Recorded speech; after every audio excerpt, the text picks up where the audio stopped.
परमेश्वर का धन्यवाद करते हैं कि परमेश्वर ने एक बार फिर आपको और मुझे ये समय दिया है ताकि हम परमेश्वर के वचन को सीख सकें, उसका अध्ययन कर सकें और जान सकें। जकरिया की पुस्तक उसका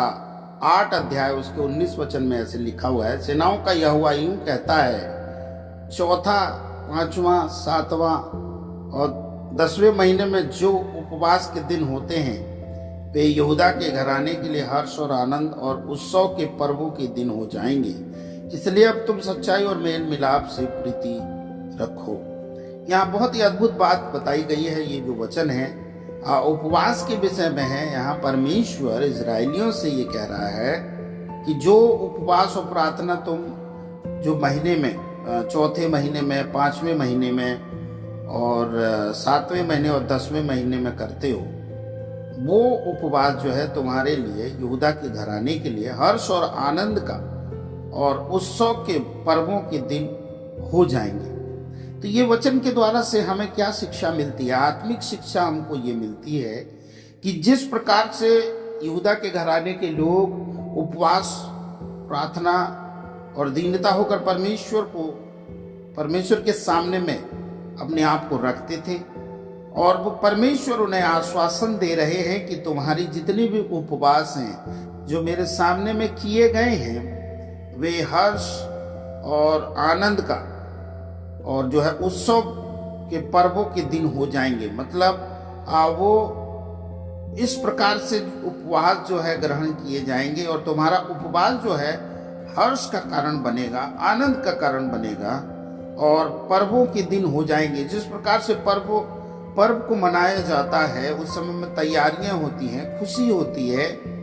उसी प्रकार से तुम्हारा जो उपवास है, जो तुम दुख उठा रहे हो, जो तुम परमेश्वर के सामने में अपने आप को तोड़ रहे हो, उसका जो परिणाम जो होगा वो हर्ष, आनंद और उल्लास का और एक बहुत बेहतरीन तुम्हारे लिए एक प्रतिफल को लेकर आएगा। ये परमेश्वर का वायदा है। तो जैसे कि लगातार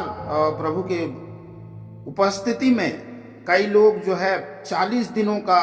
और कई लोग कुछ ही दिन और किस प्रकार के उपवास को रखे हैं और उस उपवास का जो प्रतिफल परमेश्वर बोलने जा रहे हैं और एक वचन के द्वारा से जो जकरिया उसका 8 अध्याय उसके 19 वचन को हमने पढ़ा और वहां परमेश्वर आश्वासन दे रहे हैं, यहूदा के घराने तुम्हारे लिए जो है वो उल्लास का कारण बनेगा, हर्ष का कारण बनेगा। इन वचनों के द्वारा से हमें शिक्षा इस बात की मिलती है कि जो हमारा उपवास जो है एक दुख और तकलीफ और शोक का कारण दिखाई देता है और अपने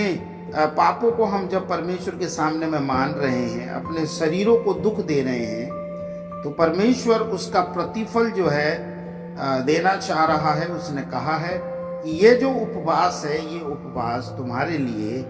हर्ष का, आनंद का और एक पर्व मनाने के समान जो है हो जाएगा। ये प्रभु का वायदा है। तो जब आप और मैं उपवास को रखते हैं तो इस बात को भी हमें सीखना है कि जब ये उपवास और प्रार्थना को जब रखा जा रहा है प्रभु के सामने में, तो परमेश्वर स्वयं उन उपवास में रहने वाले लोगों के लिए एक आश्वासन दे रहा है, अपना वचन जो है प्रकट कर रहा है कि उनका उपवास जो है खाली नहीं गया है, उनका उपवास जो है बेकार नहीं है, लेकिन उनका उपवास उनके आत्मिक जीवन के लिए खुशियों का एक जीवन जो है, खुशियों का एक समय को लेकर आ रहा है। उपवास करके आपने अपने शरीर को दुख नहीं दिया और या फिर आपने प्रार्थनाओं को नहीं प्राप्त किया उसका उत्तर को, लेकिन परमेश्वर हर एक उस व्यक्ति से बोलना चाह रहे हैं जो उपवास में समय को बिताए हैं और उन्होंने सच्चे मन से प्रभु के सामने में अपने आप को दीन और नम्र किया है। उसका जो प्रतिफल परमेश्वर जो लोगों को देने जा रहे हैं वो यही है कि हर्ष, आनंद और उत्सव के समान, पर्वों के दिन के समान हो जाएंगे और तुम्हें जो है सच्चाई और मेल बलि से प्रीति रखना है। परमेश्वर की ओर से ये वचन है जो हर एक उपवासी व्यक्ति जो उपवास करके अपने आप को प्रभु के सामने में रखा है, परमेश्वर उनके लिए एक उपहार के तौर में वचन को प्रदान करना चाहते हैं और वचन को दे रहे हैं। निश्चय दिला रहे हैं कि तुम्हारा उपवास जो है ग्रहण किया गया है, तुम्हारा उपवास जो है व्यर्थ नहीं जाएगा, लेकिन तुम्हारा उपवास एक हर्ष और आनंद और खुशी का एक लहर के रूप में तुम्हारे ऊपर छा जाएगा। और हमें नहीं पता कि इन दिनों में कौन से विषयों को लेकर आपने विनती प्रार्थना किए हैं, लेकिन वो विनती प्रार्थना परमेश्वर आपके सुनने जा रहा है। तो आप जब भी इस वचन को सुनेंगे और जब सुनकर उसे अपने जीवन में लेंगे तो आप हाँ और आमीन के साथ में उसे स्वीकार करें। तो परमेश्वर का वचन कितना अद्भुत है जो अपने लोगों से बातचीत करता है। इस्राएल के घरानों के लिए उस समय के लिए वचन था, लेकिन जब आप आज के समय में वर्तमान में उपवास और प्रार्थना के समय में जब चल रहे हैं तो परमेश्वर ने आपको भी साथ ही साथ उन आशीषों से मालामाल किया है और परमेश्वर उन आशीषों को परिपूर्ण करने जा रहे हैं। ये परमेश्वर का वायदा है। तो आप उपवास से निराश ना हो, उपवास से आप जो है पीछे ना हट जाएं, खेदित ना हो जाएं कि हमने तो इतने सारे उपवास किए लेकिन प्रभु ने हमारी एक भी प्रार्थना या कुछ चीजों को नहीं सुना है। कहीं हमने गलत प्रार्थना तो नहीं कर लिया है, उपवास तो नहीं कर लिया है हमने कोई गलत तरीके से। लेकिन परमेश्वर का वचन आपको और मुझे ये बात को निश्चय दिला रहा है कि परमेश्वर उन कार्यों को बहुत जल्द आपके जीवन में करने जा रहे हैं और आप जो है गवाहियों से भर जाएंगे और आप परमेश्वर की ओर देखेंगे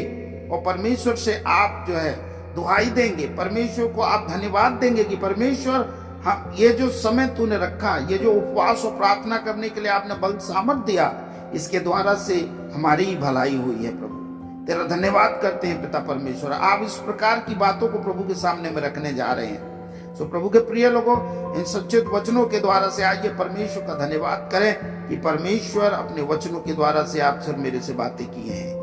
गॉड ब्लेस यू।